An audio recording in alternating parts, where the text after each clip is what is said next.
Now, in today's class, we are going to talk about age of Chaucer. Yesterday, I had taken age of Chaucer. I told you some beautiful points, some important points related to Chaucer. But in today's class, we will discuss about what in today's class we will discuss about John Wycliffe. John Wycliffe was the contemporary of Chaucer. सबसे पहले मैं John Wycliffe के बारे में आपको बताऊंगा। If you want to note down, always keep notebook and pen, and if you find any important point you have to note down. As I complete Geoffrey Chaucer, I will revise that thing by asking some question. तो जो सबसे important चीज मैं आपको बता रहा हूँ वो क्या है, जियोफ्रे चौसर के कंटेम्प्रेरी जॉन वाइक्लिफ रहे। JOHN, John Wycliffe, WYCLIFFE, John Wycliffe. What I want to tell you कि when we talk about John Wycliffe, number one point की John Wycliffe was the contemporary of Geoffrey Chaucer. The contribution of this man lies in the field of English prose. दो point आपको ध्यान में रखना है कि John Wycliffe Geoffrey Chaucer के contemporary रहे हैं एंड उनका जो कंट्रीब्यूशन है वह पोइट्री में ना हो करके बल्कि किसमें है, इंग्लिश प्रोज में है। तो you find the contribution of this man, where you find the contribution of this man in the field of English prose. So what I want to tell you, what I want to say, when we talk about John Wycliffe, contemporary of Geoffrey Chaucer and his contribution lies in the field of English prose, it means that what type of contribution? सबसे important contribution ये है कि he translated the Bible from Latin into English। एक जो सबसे important contribution है, he did it in 1382।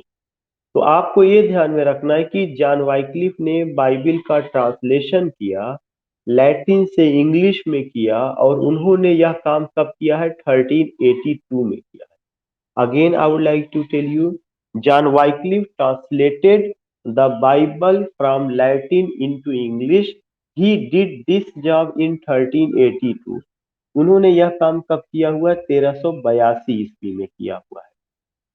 Next point I would like to share with you, you find the contribution of this man.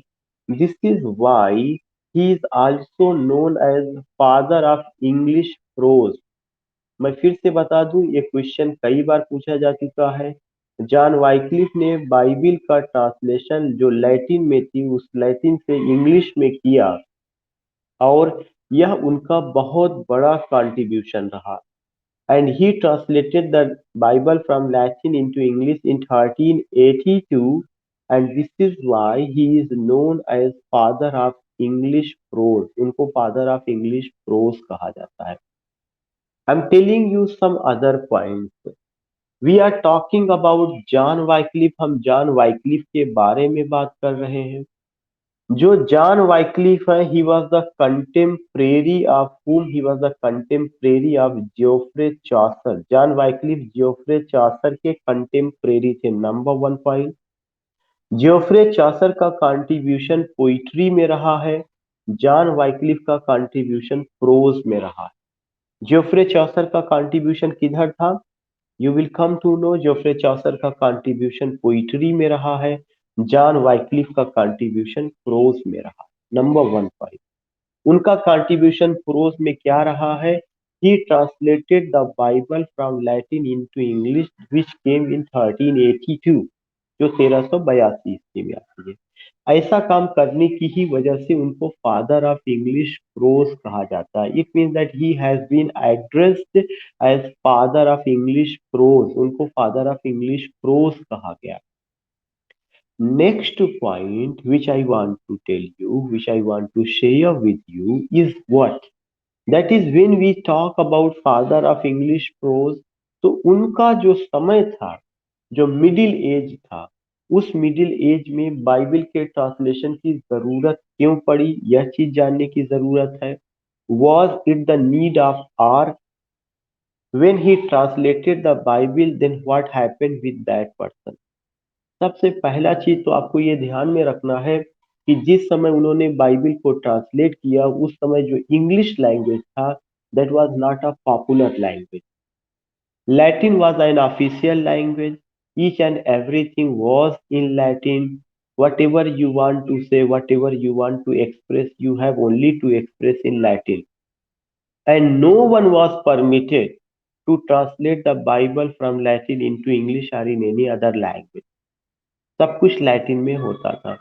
तो एक जो नाम था उसके खिलाफ जब जा करके इन्होंने ट्रांसलेट किया तो द रिलीजियस रिप्रेजेंटेटिव जो धर्म के ठेकेदार थे दे गॉट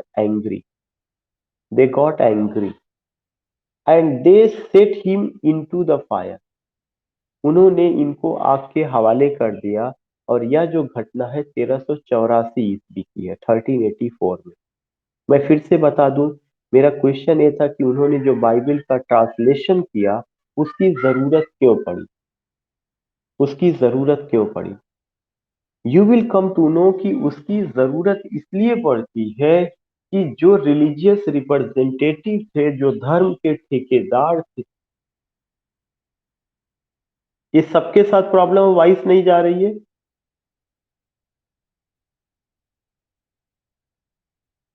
जगदीश भाई, जगदीश, या भाई, आर यू गेटिंग?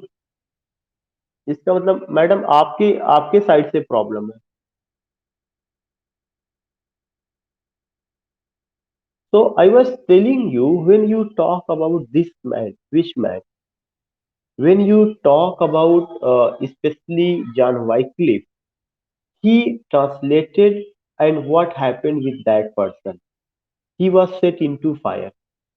आग के हवाले कर दिए गए. जब वह आग के हवाले कर दिए गए तो सवाल उठता क्यों कर दिए गए. कोई उन्होंने गलत काम तो किया नहीं था, ना तो उन्होंने डकैती की. He was not a robber, he didn't plunder anyone, he did not murder anyone. Then why he was set into fire? Because religious representative could not bear or endure this particular thing. कि a person is going to translate the Bible which is in Latin into English. Why could they not bear?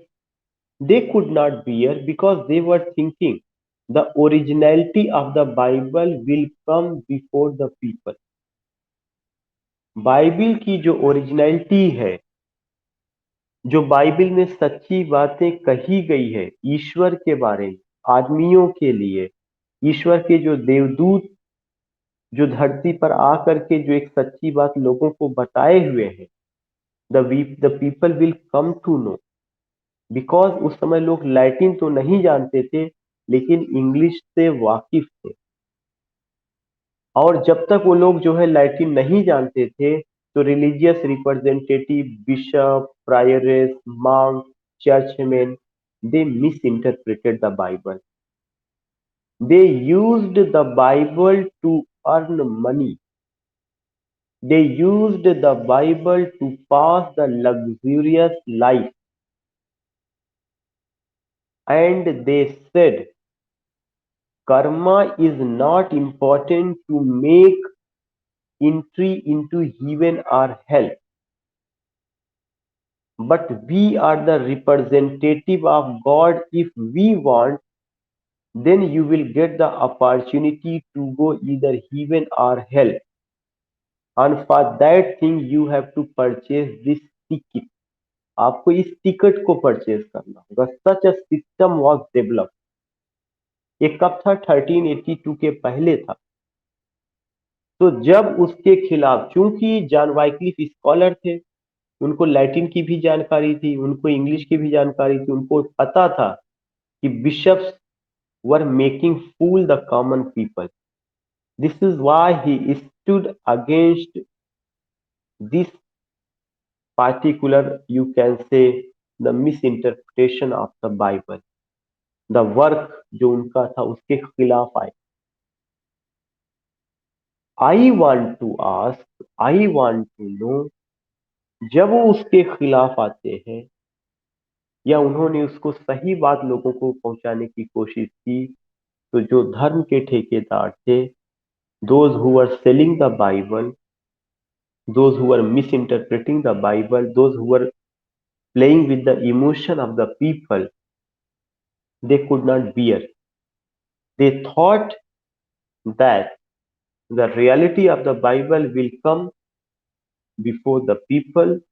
They will come to know what the truth lies in the Bible and how did they misinterpret it. This is why उन्होंने कहा कि John Wycliffe गलत काम कर रहे हैं, ये जादूगर हैं, तमाम चुड़ैल सुपरनेचुरल कैरेक्टर का अक्यूज उनके ऊपर करके he was set into fire. मध्यकाल में यह एक बहुत आसान तरीका था। धर्म के ठेकेदार किसी को किसी भी चीज में फंसा सकते थे और उनको जो है कत्ल कर दिया जाता था, और राजा को कोई अख्तियार नहीं था कि वो कुछ बोले। क्यों? मैंने आपको पहले ही बताया था कि जो कोर्ट का पार था वो कम हो गया था, बिशप के हाथ में पॉलिटिकल और रिलीजियस दोनों पार आ गया। तो यू कैन अंडरस्टैंड कि what type of society you find during the Middle Ages, how the people were living, what the life they were passing. It was it was a complex era. It was a complex, you can say, a society in which you don't find any freedom. There were the feudal system. There were what landlords, ladies, bishop, churchmen. What they say, what they believe, you have to do. The same thing happened with John Wycliffe, and you will come to know. But this contribution, especially his translation of the Bible from Latin into English, will be remembered forever, because he not only brought the reality of the Bible, but he ultimately challenged, he dared to challenge the established norms, the system that was wrong, against which Chaucer could not dare to go. एक important point आप देखिए, चौसर भी पढ़े लिखे थे, उनको भी French language की जानकारी थी, लैटिन की जानकारी थी, उनको भी इंग्लिश की जानकारी थी, लेकिन चौसर में इतना डेयर नहीं था कि वह उसके खिलाफ जा सके। यह कदम कौन उठाता? जॉन वाइकलिफ उठाते। क्यों? चौसर को डर था कि उनका कत्ल कर दिया जाए। उन्होंने कैंटरबरी टेल्स में लिखा about प्रायरेस, about monk, about bishop, but using light satire. He didn't criticize the contemporary scenario. He did not talk even a single word about the Bible. So, the contribution of this man is matchless, is unique, incomparable, that can't be compared. And you will come to know this is why we call him the first English Protestant. John Wycliffe को पहला English Protestant कहा जा सकता है। Christianity दो हिस्सों में बटी है, कैथोलिक और Protestant. Who is a Protestant? One who protest, protest माने विरोध करना। किसके खिलाफ विरोध करना? द इस्टेब्लिश्ड नॉर्म्स, जो नाम्स है उस नाम्स के खिलाफ जाके बात करना, उस नाम्स के खिलाफ जाके विरोध करना, उसको क्या कहा जाता है? प्रोटेस्टेंट। सो वो वहां की वो जो सिस्टम था, जो कैथोलिसिज्म का जो सिस्टम था, एंग्लो कैथोलिसिज्म, उसके खिलाफ जाके उन्होंने किया कि बाइबल केवल लैटिन में रहेगा, इंग्लिश में ट्रांसलेट नहीं होगा। क्यों नहीं ट्रांसलेट होगा? People will come to know about the reality of the Bible. इन सब के खिलाफ उन्होंने बात की। तो एक पॉइंट जो आपको और लिखना है, in my view he was the religious hero. In my view he was the true worshipper of God. In my view, he was the first English Protestant who dared to challenge the establishment. Undoubtedly, he was set into fire. He lost his life, but he did something for the community. He did something for the people. He did something for the betterment of the society that was much complex, the society where you don't find any freedom, the society where you were forced to do only this thing, to see only this thing. जहाँ पे ये मजबूर कर दिया गया था कि केवल मेरी आंखों से देखिए, मेरे दिमाग से सोचिए। उस समाज में अगर कोई आदमी अपनी आंख से देखता है, अपने चश्मे का इस्तेमाल करता है, अपने दिमाग से सोचता है, तो it was a big step. I am not saying that कि ही वाज एक तरह से उन्होंने कोई बड़ी क्रांति लाई, not like the French revolution, but he challenge the system. So he was the first English Protestant, and he was the first English Protestant. It means that we should try to know the age of Chaucer is also known as transitory period. Transitory. Transitory period का मतलब परिवर्तनकारी। जो चौसर का as है वह transitory period, उसमें परिवर्तन देखने को मिलता है। You find that the changes are going to happen. When you see, when you find changes, you ultimately come to know. यह एक बहुत बड़ा चीज रहा। धर्म के क्षेत्र में चेंजेस, सोसाइटी के क्षेत्र में changes, undoubtedly it was, you can say, जो उसका चेंजेस का जो स्पीड था बहुत ही gradually, slowly, but you feel, you can just see the the particular changes which came during चौसर, जो चौसर के समय जो चेंजेस है उसको महसूस किया जाता है।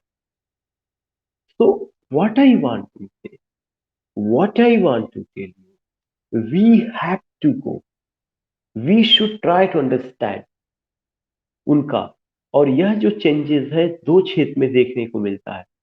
एक क्षेत्र में कौन सा था, that was what, intellectual field आप कह सकते हैं, या सामाजिक जो बदलाव आ रहा, जो राजनैतिक बदलाव आ रहा।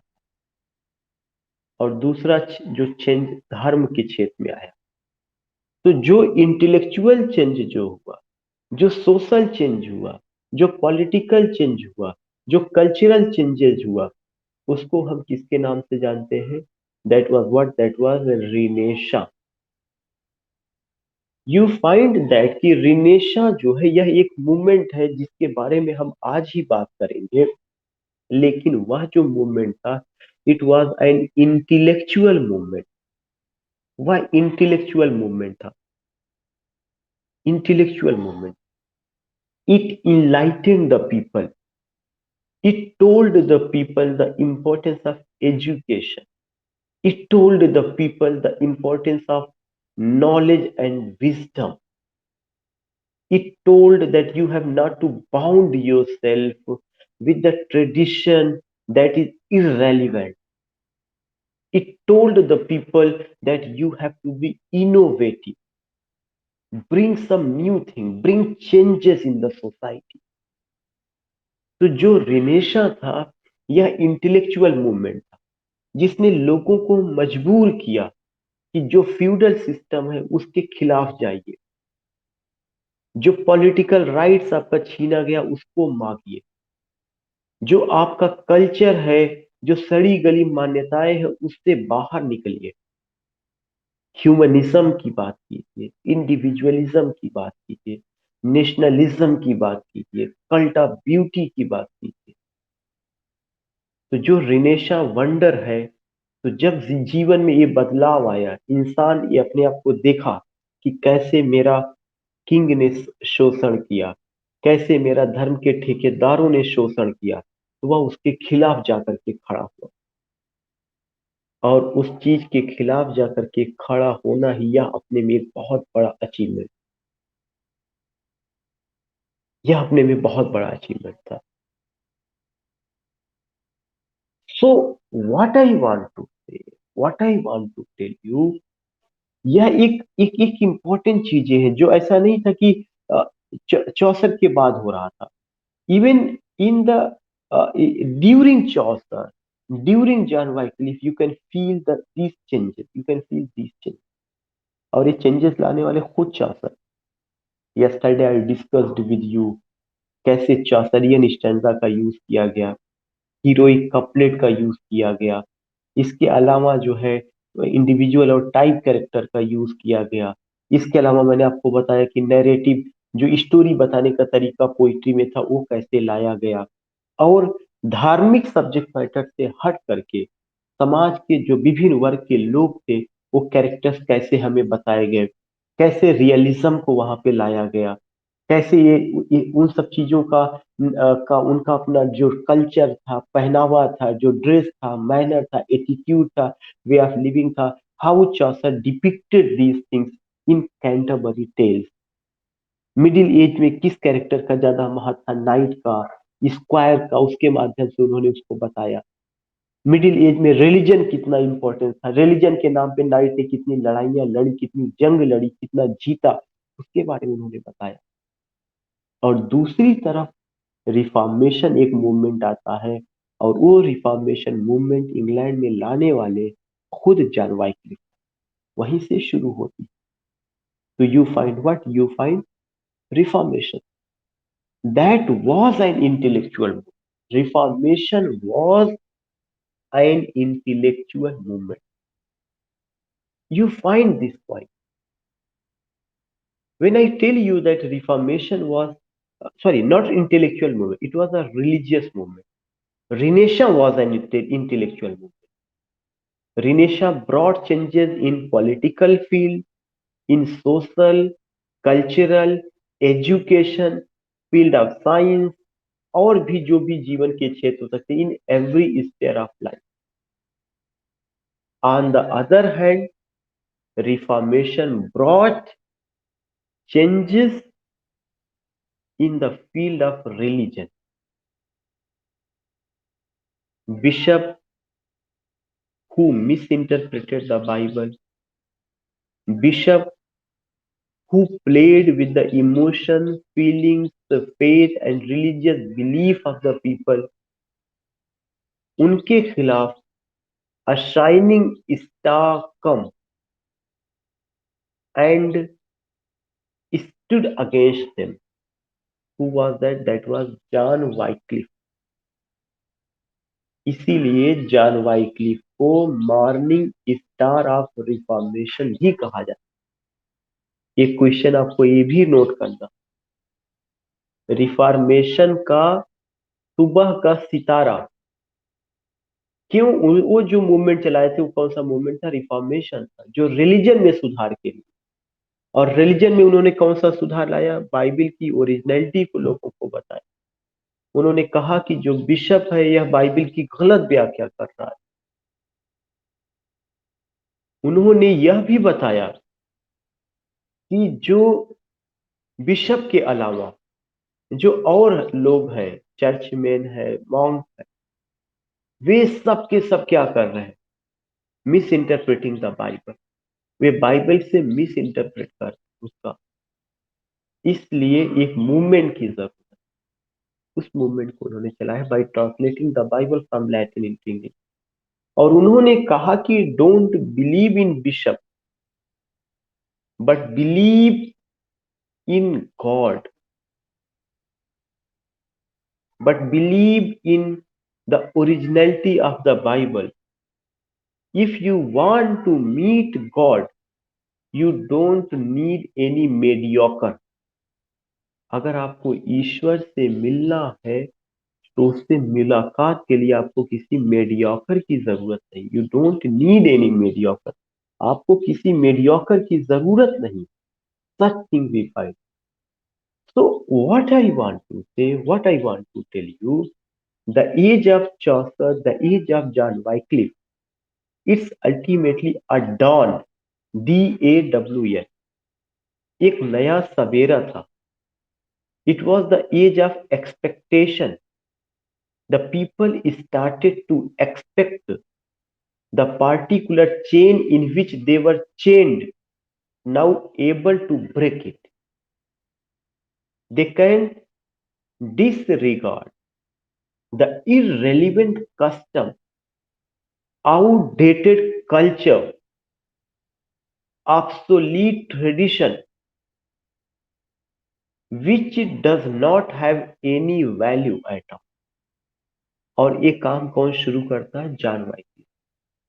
तो जॉन वाइक्लिफ को मॉर्निंग स्टार ऑफ रिफॉर्मेशन और चौसर को मॉर्निंग स्टार ऑफ रिनेशा, चाउसर को मॉर्निंग स्टार ऑफ रिनेशा, ये दोनों क्वेश्चन आपको ध्यान में रखना है। फिर आपको ये ध्यान में रखना है, father of English poetry Chaucer, father of English pros John Wycliffe. क्यों? क्योंकि उन्होंने बाइबल का ट्रांसलेशन किया 1382 में फ्रॉम लैटिन इनटू इंग्लिश, और ये काम उन्होंने 1382 में किया। इसकी वजह से उनको आपके हवाले कर दिया गया। वो घटना 1384 की है। लेकिन जॉन वाइक्लिफ के मरने के बाद चीजें खत्म नहीं हो गई। उनके सपोर्टर बहुत तेजी के साथ आए, और जो उनके सपोर्टर थे उनको लोलार्ड कहा गया। ये क्वेश्चन पूछा जा चुका है, LOLLARD। If anyone ask you कि लोलार्ड कौन थे? Supporter of John Wycliffe. John Wycliffe के सपोर्टर को लोलार्ड कहा जाता है, फॉलोअर्स ऑफ जॉन वाइक्लिफ। तो मैं फिर से आपको बता दिया, ये क्वेश्चन आपको तैयार करना है कि who were Lollard. Lollard, LOLLARD, Lollards were the supporter और the followers of John Wycliffe, number 1। Number 2, John Wycliffe is known as morning star of Reformation. John Wycliffe is addressed as father of English prose. John Wycliffe was the first English Protestant, and the movement which was started by John Wycliffe, that was the Lollard movement and also Reformation. If anyone asks you what was Reformation, Reformation was a religious movement. And in this movement, it was told that there is no value, there is no significance of the bishop, because bishop was working only mediocre. They were misinterpreting the Bible. They said that they are the representative of God. They said that they work as a bridge to connect God and their devotees, but they were wrong. उन्होंने कहा ईश्वर से किसी भक्त को अगर मिलना है तो उसके लिए किसी मेडियोकर की, किसी बिशप की जरूरत नहीं है। वह भक्त खुद पढ़े, खुद अपने आप को तैयार करे, उसको ओरिजिनलिटी ऑफ द बाइबल पता चलेगा और उसकी मुलाकात खुद गॉड से हो।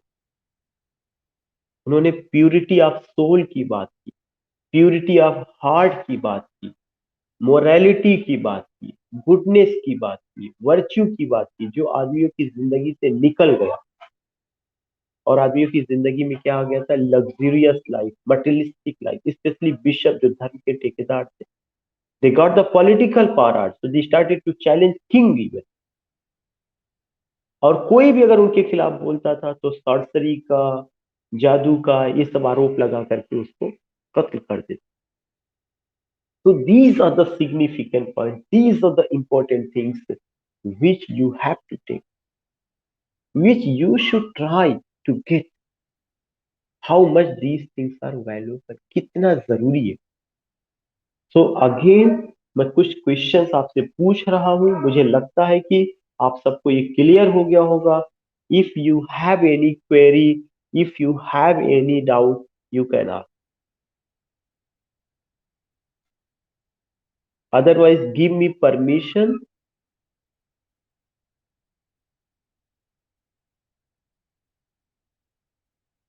When you talk about King Alfred, then remember that कि किंग अल्फ्रेड का कंट्रीब्यूशन इतना बड़ा नहीं है कि उनको फादर ऑफ इंग्लिश प्रोज कहा जाएगा।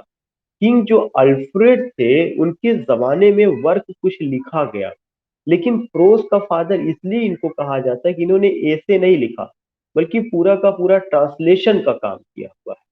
You can see, you will find that that time some work was done, but it was not as much significant as the work of John Wycliffe. If the question comes, who is father of English prose? So father of English prose is John Wycliffe.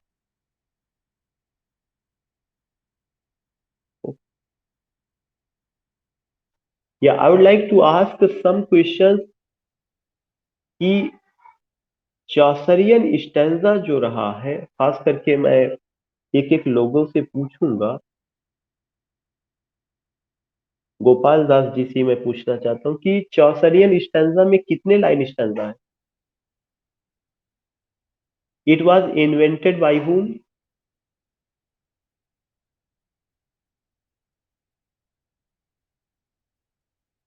King square, James the first वो पहले आए थे कि Jeffrey चौसर पहले आए थे?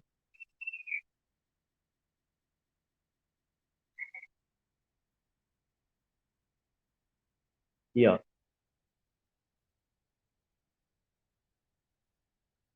Yeah yeah that's good, that's good. One thing I want to ask you, Gopal ji, one more question. When you talk about Chaucerian stanza, तो stanza को लेकर के मैं यहाँ पे और कुछ बातें शेयर कर दूं कि 2 लाइन की स्टैंजा को कपलेट कहा जाता है, 3 लाइन की स्टैंजा को टर्सेट कहा जाता है, 4 लाइन की स्टैंजा को क्वाट्रेन कहा जाता है, 6 लाइन की स्टैंजा को सेस्टेट कहा जाता है, 7 लाइन स्टैंजा को आपका चौसरियन स्टैंजा, 8 लाइन स्टैंजा को ऑक्टेव या अट्वा राइमा भी नाम दिया गया है, 9 लाइन स्टैंजा को स्पेंसरियन स्टैंजा। यहाँ तक आपको लर्न करना है, ये सबको पता हो, नहीं सबको पता भी होगा, मैं फिर से रिवीजन करा दे रहा हूँ। 2 लाइन की स्टैंजा को कपलेट, 3 लाइन स्टैंजा को टर्सेट, 4 लाइन स्टैंजा को क्वाट्रेन, 6 लाइन स्टैंजा को सेस्टेट, 7 लाइन स्टैंजा को चौसरियन स्टैंजा या राइम रॉयल, क्योंकि किंग जेम्स के यूज करने की वजह से उसको राइम रॉयल। 8 लाइन की स्टैंजा को ऑक्टेव, 9 लाइन स्टैंजा को स्पेंसरियन स्टैंजा, 8 वाइल आपको जो ऑक्टेव के अलावा अट्वा राइमा। एक और स्टैंजा फॉर्म है जिसका नाम है टर्जा राइमा, जो 3 line stanza, that is an Italian stanza word form, जो पीबी शेली ने अपनी poem ode to the West Wind में यूज किया हुआ है। तो एक तो स्टैंजा का पैटर्न बताया गया, और गोपाल दास जी ने काफी खूबसूरत ढंग से बताया कि चासरियन स्टैंजा का 7 लाइन जो है वो कैसे कहते हैं। Now the next point which I want to tell you, वो चीज ये है कि खासकर मैं गोपाल जी से ही जानना चाहूंगा कि चौसर ने हीरोइक कपलेट का भी यूज किया था। हीरोइक कपलेट क्या है गोपाल जी?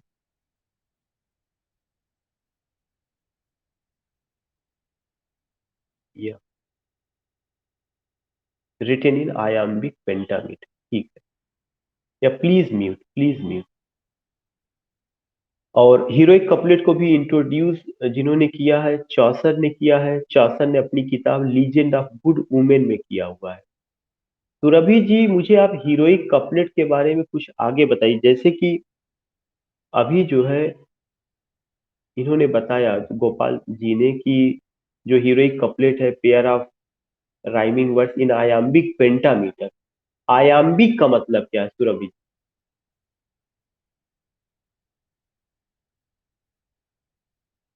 या तो आपको जो लोग मेरी क्लास अटेंड कर रहे हैं फॉर द फर्स्ट टाइम, वो उनको जानकारी भी होगी, लेकिन मैं फिर से एक्सप्लेन कर दूं कि आयाम्बिक एक मीटर होता है।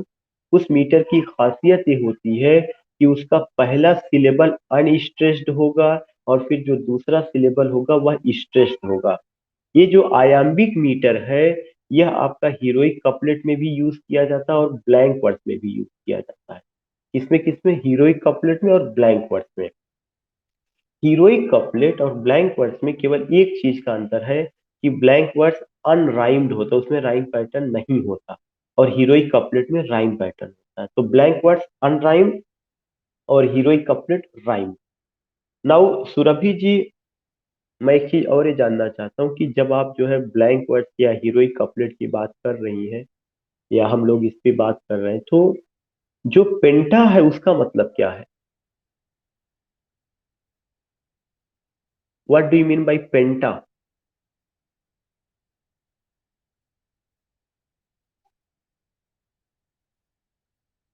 पेंटा का मतलब होता है 5 फीट, या 5 फीट से लेबल। अब आप ये कहेंगे कि कैसे 5 फीट से लेबल, या कैसे, तो you will come to know कि जो भी चीजें रही है वो खासकर पोइट्री या जो पोयम है वो मीटर में होती है। मीटर में होने की वजह से उसको हम क्या करते हैं, उसमें ये देखते हैं कि जो वर्ड है ये वर्ड सिलेबल में बटा है। सिलेबल जो है शब्द के उस हिस्से को कहते हैं जहाँ पे प्रोनाउंसिएशन करते समय आपकी आवाज नेचुरली रुक जाती है, उसको सिलेबल कहा जाता है। जैसे अगर मैं अपना नाम लूं शमीम, तो शमीम एक शब्द है लेकिन इसमें दो सिलेबल आया हुआ है, एक तो श और दूसरा मीम। श मीम, कंफर्म रहा? अगर अगर अगर मैं कहूँ ब्यूटीफुल, तो ब्यूटीफुल में 3 सिलेबल आया हुआ है, ब्यूटीफुल। एक शब्द एक ही रहेगा लेकिन उसमें सिलेबल कई होगा, तो सिलेबल का पता कैसे चलता है? जब आप किसी चीज का प्रोनाउंसिएशन करते हैं तो जहां पे आपकी आवाज नेचुरली जाके रुक जाती है उसको हम सिलेबल कहते हैं। अब एक इंपॉर्टेंट पॉइंट आता है कि हमने बताया कि जो ब्लैंक वर्ड्स है और जो हीरोइक कपलेट है उसमें जो मीटर यूज किया जाता है, कौन सा मीटर? आयाम्बिक मीटर यूज किया जाता है। आयाम्बिक की खासियत क्या होती है कि पहला सिलेबल आपका अनस्ट्रेस होगा, दूसरा स्ट्रेस होगा। मतलब जो पहला सिलेबल होगा उस पर दबाव नहीं डालना प्रोनाउंसिएशन करते समय, और स्ट्रेस का मतलब दबाव डालना है। फिर मैंने कहा कि इसमें पेंटामीटर होता है, पेंटा का मतलब होता है 5। तो जो मीटर है उसको भी मैं आपको बता दे रहा हूँ क्लास में। जो मीटर की शुरुआत होती है वो मोनो से शुरू होता है। मोनो माने सिंगल, मोनोमीटर माने 1 फुट। उसके बाद होता है dimeter 2 feet, trimeter 3 feet, tetrameter 4 feet, pentameter 5 feet, hexameter 6 feet, septameter 8 foot, या जो सेप्टामीटर है वो आपका मीन्स 14 फीट, या 14 सिलेबल होगा। या हेक्सा मीन्स या 7, सेप्टा का 7, ऑक्टामीटर 8 फीट। इस तरह से चीजें करते हुए हम लोग ऑक्टा तक आते हैं। और अगर चीजें बढ़ती हैं तो अपनी जगह, लेकिन जितने भी सिलेबल हैं वो 16 सिलेबल और जो है 8 फीट तक आए हुए हैं। 1 फुट में 2 सिलेबल होगा, आपको मल्टीप्लाई करते हुए चलना। जैसे अगर लिखा गया मोनोमीटर तो 1 फुट, 1 फुट का मतलब 2 सिलेबल। तो monometer means 1 foot, dimeter means 2 feet, trimeter means 3 feet, tetrameter means 4 feet, pentameter means 5 feet, hexameter means 6 feet, septameter means 7 feet, octameter means 8 feet. जैसे मैंने स्टैंजा के बारे में आपको बताया वैसे मैंने आपको यहाँ पे ये भी बता दिया कि ब्लैंक वर्ड्स और हीरोइक कपलेट को हम कैसे समझ सकते हैं। ब्लैंक वर्ड अनराइम्ड होता है, हीरोइक कपलेट राइम्ड होता है। दोनों में 1 मीटर का यूज किया जाता है, वो है आयाम्बिक। आयाम्बिक मतलब unstressed syllable is followed by stressed word. अब उसके बाद जो है जब आप चौसर के बारे में बात करते हैं, तो चौसर ने हीरोइक कपलेट का use legend of good women में किया और कैंटरबरी टेल्स में किया। उन्होंने इंडिविजुअल और टाइप कैरेक्टर्स को लेके की बात किया। मेरा क्वेश्चन ये है सुरभि जी से, who is known as morning star of reformation? मेरा क्वेश्चन फिर से, मॉर्निंग स्टार ऑफ रिफॉर्म, ठीक है। Who is known as morning star of reformation? John Wycliffe, ठीक है। या प्लीज म्यूट। मेरा क्वेश्चन मिथिलेश जी से, मिथिलेश जी आपको मैंने जॉन वाइक्लिफ के बारे में जो कुछ भी बताया, जो आप जानते हैं उसको आप मुझे बताइए।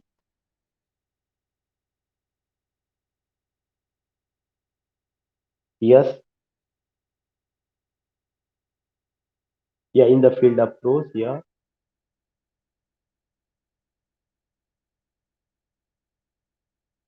या दैट्स गुड। यस, या बहुत अच्छा।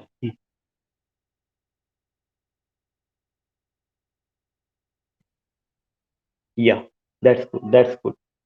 या प्लीज म्यूट, बहुत अच्छा। नाउ मैं जो है सोनिया जी से जानना चाहता हूँ कि जो बाइबल का ट्रांसलेशन जॉन वाइक्लिफ ने किया वो किस साल उन्होंने किया?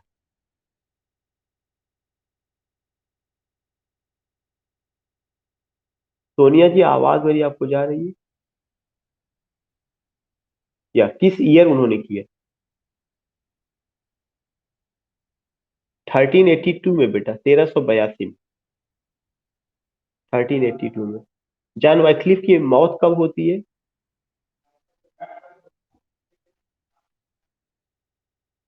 1384 में। चौसर कब पैदा हुए थे?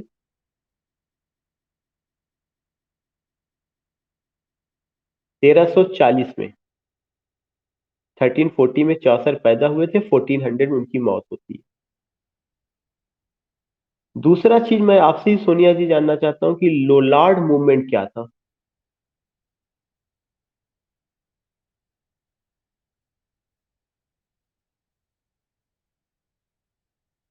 Yes, good good.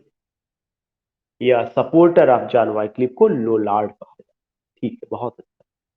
Aparna ji, आप मुझे ये बताइए कि अभी एक मूवमेंट को लेके जिक्र हुआ था, that was the reformation. Reformation जो मूवमेंट है उसके बारे में जो मैंने कैरेक्टरिस्टिक बताया कि वह कैसा मूवमेंट था, किस फील्ड में था रिफॉर्मेशन?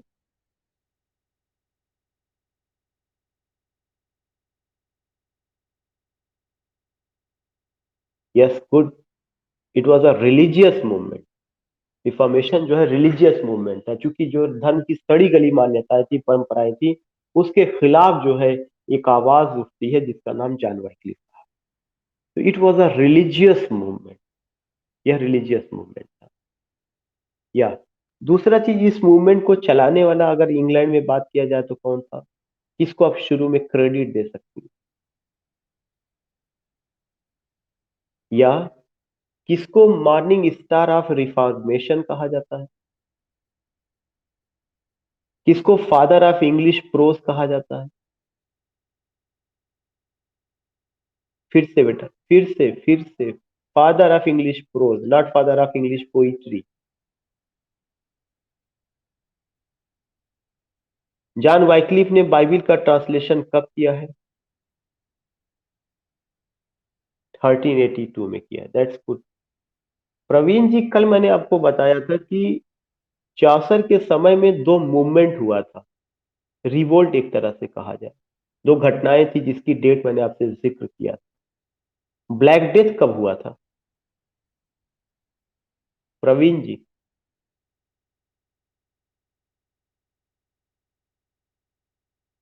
कल आपने क्लास पूरी अटेंड की थी?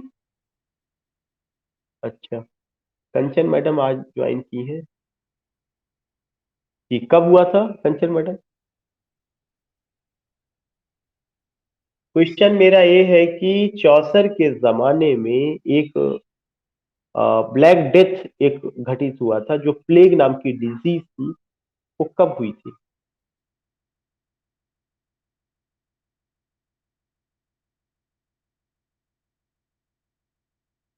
कमलेश ने भी ज्वाइन किया। कमलेश जी, मैं आपसे भी जानना चाहूंगा। कमलेश जी।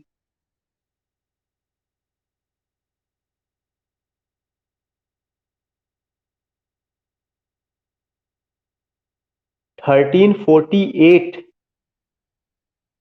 मैंने बताया तो, मैंने कहा था ये इंपॉर्टेंट है, कई बार पूछा जा चुका है। मैं नहीं कहता टीजीटी या पीजीटी में, लेकिन सो मेनी एग्जामिनेशन में ये डेट पूछी गई है ब्लैक डेथ को लेकर के। तो ये पता होना चाहिए, कोई ऐसा क्वेश्चन नहीं कि ये फिक्स्ड है कि यही पूछा जाएगा। It can be asked in any examination. मैं गोपाल दास जी से जानना चाहूंगा कि ब्लैक डेथ के अलावा पीजेंट रिवोल्ट हुआ था, कब हुआ था? 1381। और जो पीजेंट रिवोल्ट के लीडर थे उनका नाम था Wat Tyler. WAT, Wat Tyler, TYLER।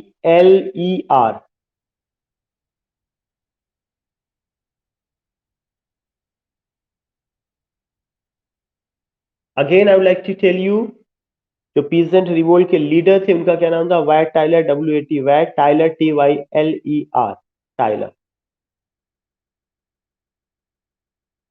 Next point which I want to share with you, वो चीज ये है कि जब आपने जॉन वाइक्लिफ के बारे में बात कर लिया, आपने चौसर के बारे में,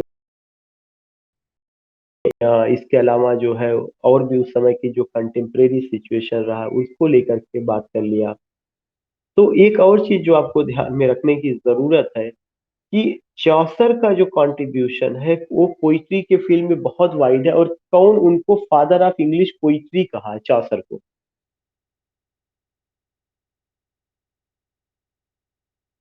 अ, कमलेश जी। कमलेश जी, आवाज जा रही है मेरी? जहां आपका नाम लिखा है वहीं पे माइक का सिंबल बना है, अगर आप उसे टच करेंगे you will be unmuted. Kanchan madam.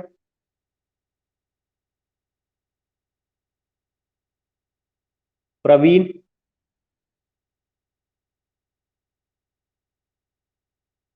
Aparna. किसने कहा है? मेरा क्वेश्चन ये है कि who called Chaucer father of English poetry? Yeah that's good, Matthew Arnold. अब देखिए आपने कितना अच्छा रिस्पांस आज दिया है, because you are attending class and reading day by day. Sonia ji, मैं आपसे जानना चाहूंगा कि जो चौसर है, आ, इनको फादर ऑफ इंग्लिश पोइट्री कहा गया, लेकिन क्या इनको मॉर्निंग स्टार ऑफ रिनेशा भी कहा जाता है? अगर इनको मॉर्निंग स्टार ऑफ रिनेशा कहा गया तो what was रिनेशा?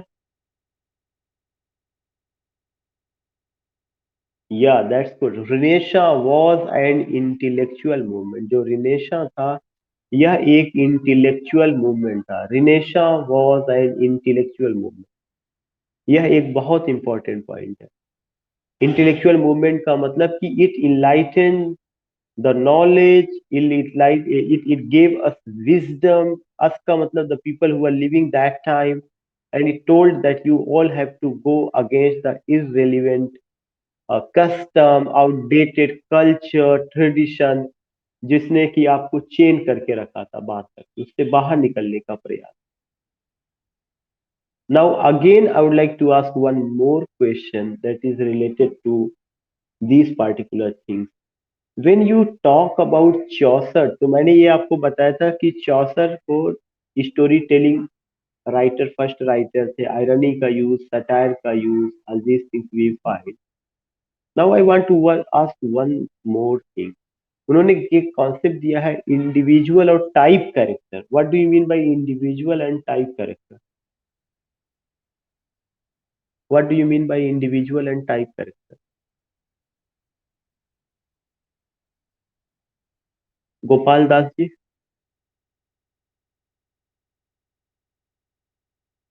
Individual character is that character who holds a distinguished position among the people. लोगों के बीच में जो अपनी अलग पहचान बनाता है उसको इंडिविजुअल कैरेक्टर कहा जाएगा। जैसे मैं टीचर हूं तो टीचर कम्युनिटी में अगर मैं अपनी अलग पहचान किसी और कला से बना लूं कि मैं एक अच्छा सिंगर भी हूं, तो लोग जो है एज अ टीचर तो मुझे याद करते, चूंकि टीचर टीचर एक तरह से, या वो मेरा डेजिग्नेशन है, वो मेरी नौकरी है। लेकिन लोग टीचिंग टीचर के साथ साथ the people remember me because I am a good singer also. यद्यपि मैं सिंगिंग नहीं करता, अगर जो भी आवाज सुनते हैं सबके सब बेहोश हो जाएंगे, इतना बैड सिंगिंग है। देखिए, I am giving the example. So what I want to say, अगर आपको याद होगा कि जो नाइट पहला कैरेक्टर है, नाइट, वह नाइट है। नाइट का मतलब क्या होता है? KNIGHT, नाइट माने योद्धा। तो उस समय तो बहुत सारे सोल्जर्स थे, बहुत सारे योद्धा थे। लेकिन वह जो नाइट है, चौसर ने ऐसा प्रेजेंट किया कि वह एक अच्छा सिंगर भी है। तो उसका सिंगर जो पहचान है, यह उसकी नाइट कम्युनिटी में एक अलग पहचान बनाता है। ये एक पार्टिकुलर चीज। जैसे आज के प्रेजेंट टाइम में अगर आप देखेंगे कि बहुत सारे चीफ मिनिस्टर्स हैं, चीफ मिनिस्टर्स बहुत सारे हैं, जितना स्टेट्स है उतना चीफ मिनिस्टर है। लेकिन जो है दीदी की एक अलग पहचान। उसके पीछे, पहचान के पीछे क्या रीजन है? कि एक जो पॉलिटिकल पावर था, कि इस पॉलिटिकल पावर के आगे जो है सब के सब डिफीट हुए, तो कहीं ना कहीं बंगाल में वो पॉलिटिकल पार्ट जा करके थोड़े समय के लिए रुका, मतलब एक रुका। तो वो वहां पे अब क्या हुई, एक अलग इमेज बना करके कि नो आई एम दीदी and I have another image, उनकी मुख्यमंत्रियों के बीच में जितने भी 32 स्टेट्स या जो भी स्टेट्स हैं, जो भी चीफ मिनिस्टर है, तो उनकी एक अलग इमेज, एक अलग उन्होंने पोजीशन दी। यह उनका क्या है, इंडिविजुअल कैरेक्टर है। और चीफ मिनिस्टर होने के अलावा जिस तरह से वो पेंटिंग करती हैं, जिस तरह से वो एक सिंगिंग का काम है, जिस तरह से उनका जो है अपना खुद का जो है और भी चीजें हैं, राइटिंग करती हैं, तमाम किताबें उन्होंने लिखी हुई, यह उनका individual as an author, as a singer, यह उनका अलग पहचान। तो मेरे ख्याल से ये सब लोगों को समझ में आ गया कि इंडिविजुअल कैरेक्टर क्या है। Yeah again I would like to tell you कि one who holds a distinguish position. अगर आपको जब नंबर मिलता है तो उसमें क्या होता है, उसमें लिखा रहता है ना कि इन्होंने डिस्टिंक्शन पाए हुए हैं, जो आपको अलग बताए।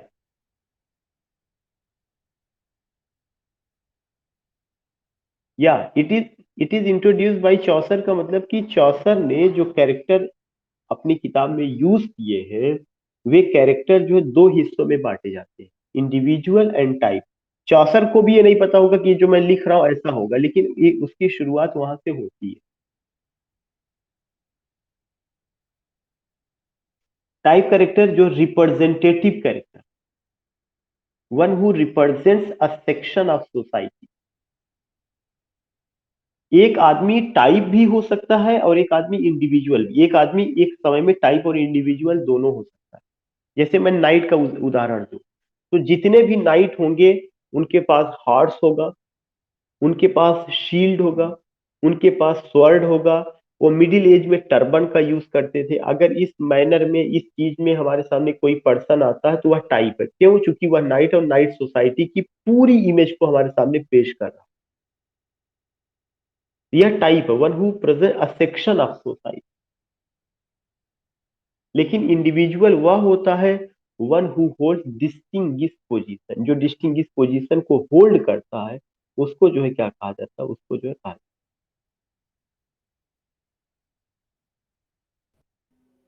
आई थिंक यू गॉट इट। किसी को कोई प्रॉब्लम?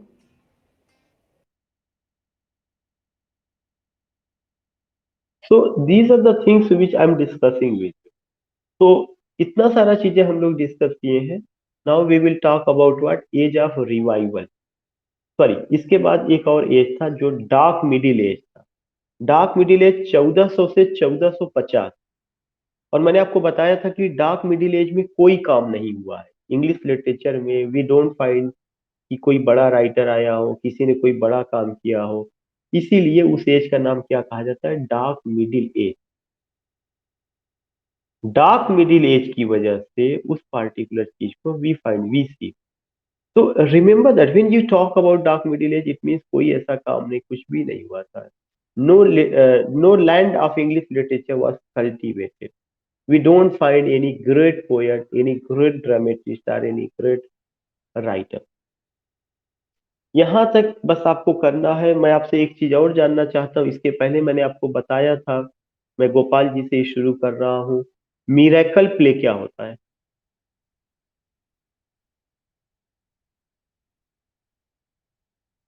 Is it miracle? या मिरेकल प्ले जो सेंट्स की लाइफ पर आधारित होता है। सुरभि जी, मिस्ट्री प्ले क्या होता है?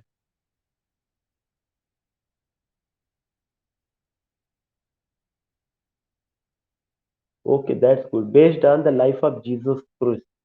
Mithilesh ji, morality play?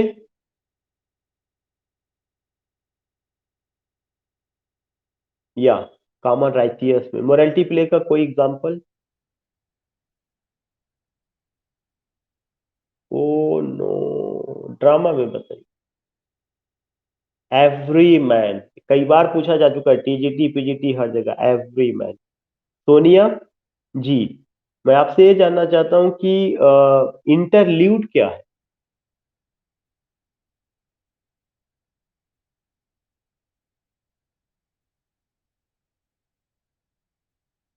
It's a Latin word which means between the play, and it refers to a comic relief also. Praveen जी, मैं जानना चाहूंगा नॉर्मन वार कब हुआ था?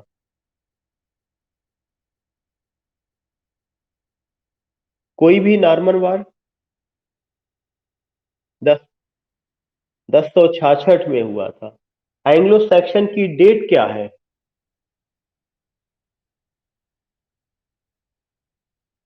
That's good. एंग्लो नॉर्मन की डेट क्या है?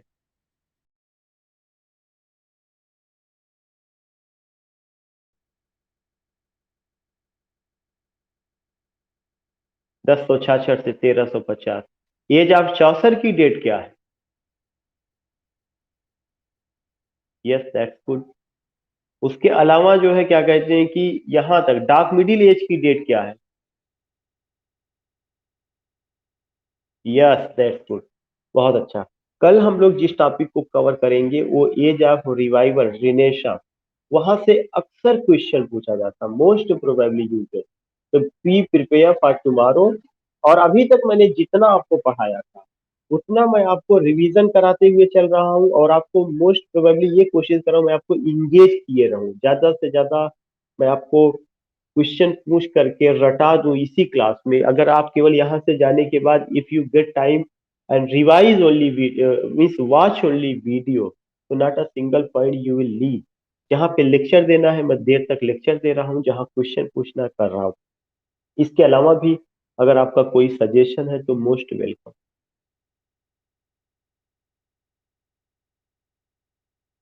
किसी का कोई सजेशन?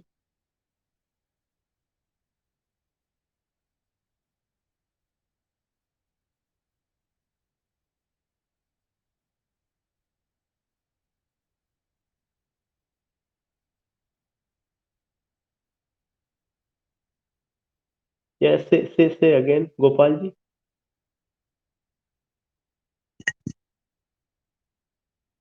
या। हम्म। या। या।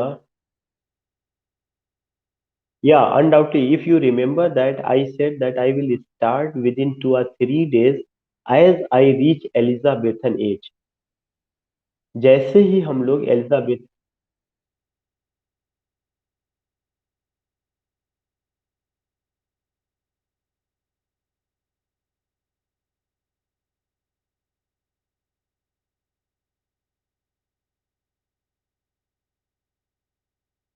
Yeah, I'm telling you, I said कि within 2 or 3 days I will touch Elizabethan age, and in Elizabethan age there is William Shakespeare.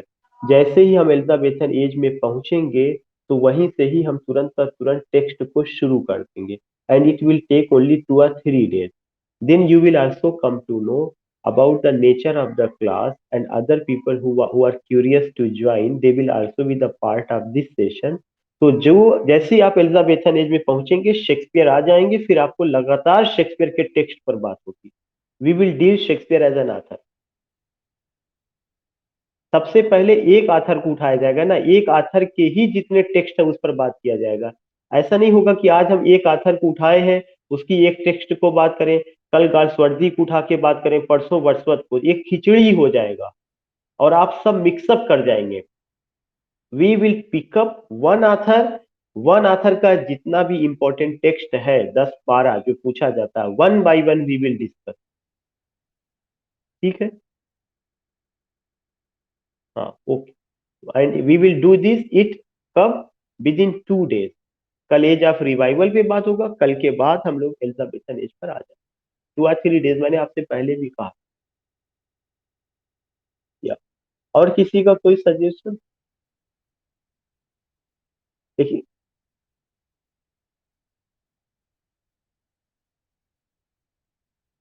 जी।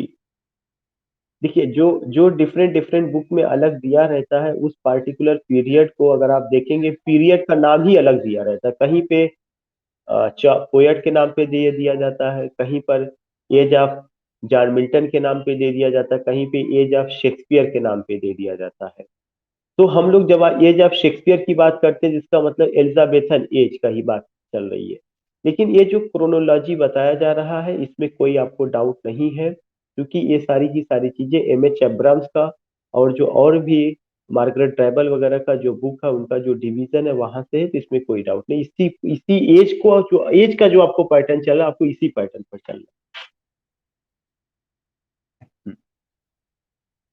ठीक है, तो we will meet tomorrow and prepare for age of revival. उसका video मैंने group पे बहुत पहले share किया था, उस पे हमारे 2 या 3 लेक्चर पड़े हुए हैं, और आज ही टाइम निकाल करके उसे आप लोग वॉच कर लीजिए, ताकि कल हम लोग ज्यादा से ज्यादा डिस्कस करें, थोड़ा सा लेक्चर देंगे और ज्यादा से ज्यादा डिस्कस करें।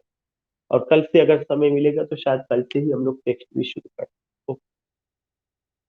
And tell others also, again I am saying tell others also, ज्यादा से ज्यादा लोगों को बताएं।